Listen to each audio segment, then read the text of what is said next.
semuanya, selamat datang di Poka Green, podcast Anak Agrin. Balik lagi sama aku Arlindi Febrianti Dan aku Kania Septianti. Hai Tami. Nah teman-teman, kali ini kita bakal ngobrol santai tentang hal-hal yang sering dialami sebagai mahasiswa nih Teh. Betul banget Teh. Nah teman-teman di sini pernah ngalamin gak sih? Dan juga ngeliat gitu ada teman-teman kalian gitu yang aktif juga di organisasi. Terus dalam hati kayak pengen gitu kayak dia, tapi bingung mulainya dari mana. Nah di episode kali ini kita bakal ngebahas gimana nih caranya ngerubah sikap kita yang tadinya pasif menjadi aktif sebagai mahasiswa. Nah jadi langsung aja ya Teh, Kita panggil narasumber-narasumber yang keren-keren. Yuk, Akang Teteh boleh masuk. halo Kang Teteh. Hai. Sehat-sehat. Alhamdulillah. Aduh, boleh langsung duduk aja. Oke, duduk ya. Ya. Gimana nih kabarnya Kang Teteh? Alhamdulillah baik ya. Baik, Pak. Alhamdulillah. Sebelum masuk ke topik, kayaknya kita kenalan dulu gak sih? Boleh. Dimulai dari saya aja. Boleh. Saya Robin Hakim sebagai mahasiswa Pendidikan Teknologi Agroindustri di semester 3. Oke. Kalau dari tetehnya nih? Iya, betul. Aku juga sama gitu ya, dari mahasiswa Pendidikan Teknologi Agroindustri. Aku belum nyebutin nama ya. Iya. Oke, aku udah jawab. Lupa ya, Teh. Aku juga dari Pendidikan Teknologi Agroindustri angkatan 2024 semester 3. Oke. Di sama-sama semester 3 nih ya, Iya. kalau teteh. Kita semua 2024 juga. Oke, berarti kita semua seangkatan nih teman-teman. Tadi kan udah nih nama sama semesternya dan angkatan berapanya. Kira-kira sekarang kesibukannya apa nih Kang Teteh? Sebagai mahasiswa semester 3. Iya nih, betul banget. 3 gitu ya. Kalau aku sendiri selain sebagai mahasiswa, aku juga bukan sibuk apa ya? Aku juga ikut gitu ya organisasi internal dan juga eksternal. Kalau internalnya itu di BEM Himagin FTI UPI, eksternalnya juga aku aktif di Duta Genre Kabupaten Bandung Barat. Keren banget. Keren banget ya, teman-teman. Kang Robin nih. Oke, kalau aku juga sebenarnya sama ya, aktifnya aku di BEM Himagin FTI UPI untuk di organisasi internal. Kalau eksternal aku di UPI Generation. Tinggian ya. Keren-keren ya narasumber kita hari ini. Nah, kalau kilas balik ke awal kuliah nih, Kang Teteh. Jelas banget. Kita mulai Kilas balik dulu.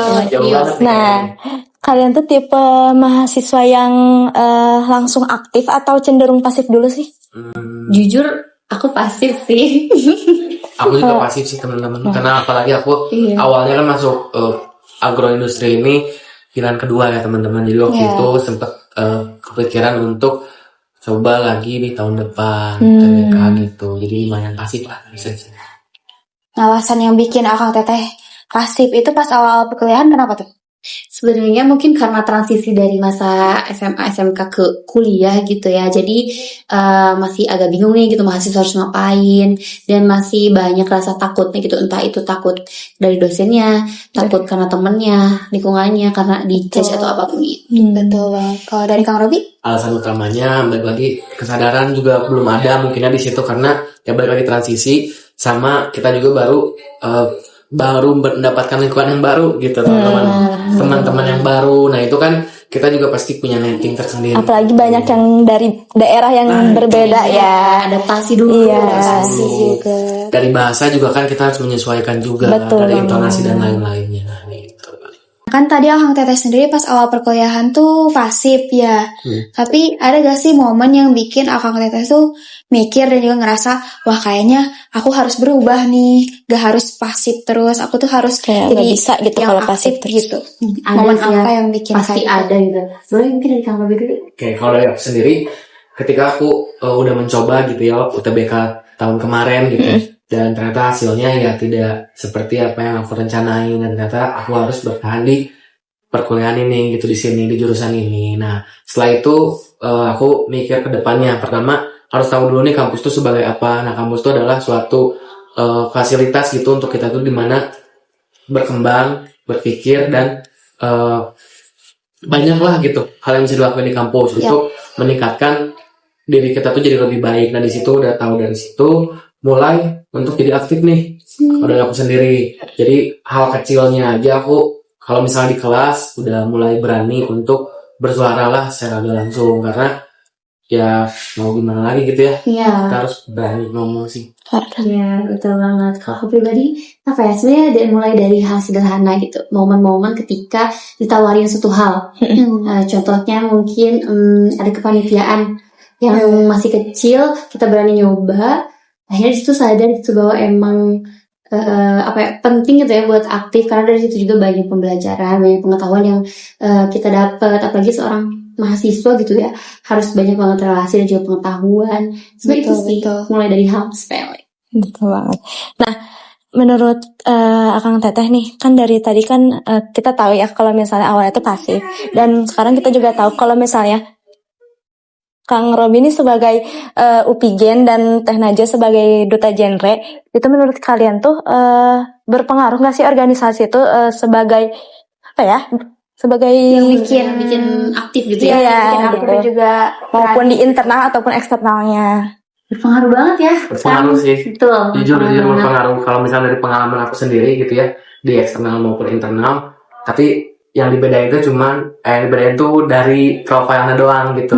Lebih fokusnya kemana nih organisasi. Kalau organisasi sendiri kan lebih ke media untuk kampus UPI sendiri gitu kan. Jadi kita lebih di digital gitu dibandingkan seperti Himagrin prokarannya gitu, guys, seperti Himagrin gitu. Jadi kalau misalnya disebut organisasi pengaruhnya segimana, itu sangat berpengaruh ya, karena dari segi digital kita jadi tahu gitu etika-etika digital tuh bagaimana aktifnya ketika kita memasuki dunia digital seperti apa. Dan kalau misalnya di Himagrin sendiri, cara kita menyikapi prokeran lah gitu, cara respon kita terhadap mengatasi masalah, problem solving dan banyak hal banget. ya. Betul. Bener sih, sama ya, berpengaruh banget gitu organisasi ke keaktifan. Ya balik lagi gitu ya, kayak yang tadi dimulai dari hal kecil, dari hal sederhana, belajar memulai hal baru, belajar untuk mau mencoba hal baru di organisasi, entah itu eksternal atau internal, itu sangat berpengaruh gitu. Kayak mungkin yang awalnya gak bisa komunikasi, public speakingnya yang kurang, setelah ikut organisasi, entah itu internal atau eksternal, dia mulai mencoba untuk public speaking, belajar sampai akhirnya mengakhir gitu. Tapi selama ikut organisasi internal maupun eksternal nih, Akang Teteh pernah ngerasa kayak dimotivasi gak sih, dan juga ngerasa capek gitu, pengen udahan aja? Ya, pengen nyerah gitu. Pernah nggak sih, dan sering ya Sang ya? Sering banget sih. Ngeluh mah pasti sering ya. Pasti ada tugas dan lain-lain gitu ya dari organisasi internal maupun eksternal. Tapi kalau dari saya sendiri gimana cara mengatasinya gitu, organisasi. Pertama kita harus tahu dulu alasan kita kenapa memulai dua organisasi itu, mau internal maupun eksternal. Jadi kita langsung kilas balik lagi nih, kayak tema ini gitu, kita kilas balik lagi nih. Jadi waktu awal kita masuk ke panitiaan atau organisasi itu alasannya apa gitu. Nanti ketika dia mau di pertengahan atau mau mendekati akhir-akhiran, kita udah tahu alasannya, ya kita masih bisa untuk survive gitu, teman-teman gak langsung kabur atau menghilang. Iya, betul. Dan kalau dengan aktivitas yang banyak, dengan tugas juga yang banyak gitu, pastinya ngalamin lah ya demotivasi gitu. Tapi balik lagi ke kitanya gitu, gimana cara mengelolanya. Nah, masuk ke manajemen waktu. Nah, di situ kayak hitung dulu gitu, skala prioritasnya yang mana untuk menjalani keseharian itu gitu. Dan kira-kira di plan itu yang paling deket yang mana gitu ya. Terus juga selain itu kan bisa jadi dari dukungan lingkungan ya Kang Teh. Jadi kalau misalnya dari kitanya sendiri gak bisa, kan masih ada teman-teman yang memberikan dukungan. Jadi lingkungan juga berpengaruh penting banget. Pilihan teman yang berpengaruh. Makanya kalian jangan salah pilih teman juga. Benar banget. Cari yang lingkungan positif. Iya, betul. Jadi gimana nih pesan buat teman-teman mahasiswa yang masih ngerasa pasif gitu dan takut buat mulai menjadi aktif? Pesannya apa nih buat teman-teman? Ada ya, boleh dari dulu ya Kang ya. Ya, mungkin pesan aku buat teman-teman mahasiswa yang masih takut dan ragu gitu ya untuk memulai jadi aktif, lebih ke jangan takut dan cobalah hal baru gitu.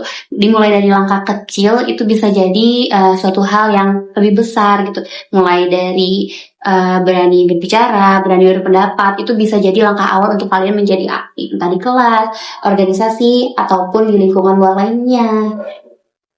kalau pesan dari aku sendiri gitu buat mahasiswa yang merasa kalian masih pasif dan belum aktif gitu ya. Pertama kalian harus bisa identifikasi terlebih dahulu gitu ya. Pasif di sini tuh dalam artian bukan berarti kalian tuh bisa disebut tidak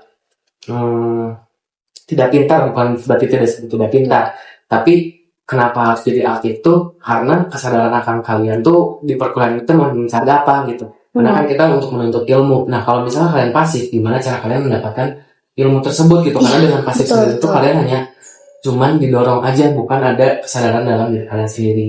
Jadi kalian harus ada di kesadaran diri. Kesadaran diri sendiri untuk memulai Sangat hal penting. yang baru gitu Nah. ya. Jadi intinya buat jadi mahasiswa yang aktif itu bukan sekedar berani memulai ya Kang Teh, tapi berasal dari kesadaran diri juga ya. Dan itu juga proses, bukan lomba untuk ini. Tuh, tiap orang jalannya Beda-beda.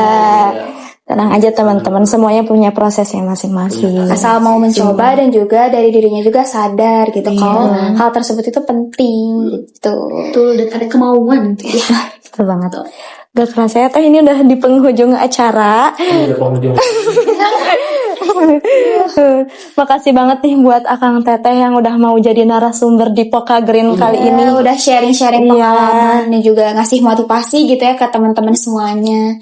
Dan tentunya makasih buat teman-teman yang udah nonton dan dengerin kami di sini.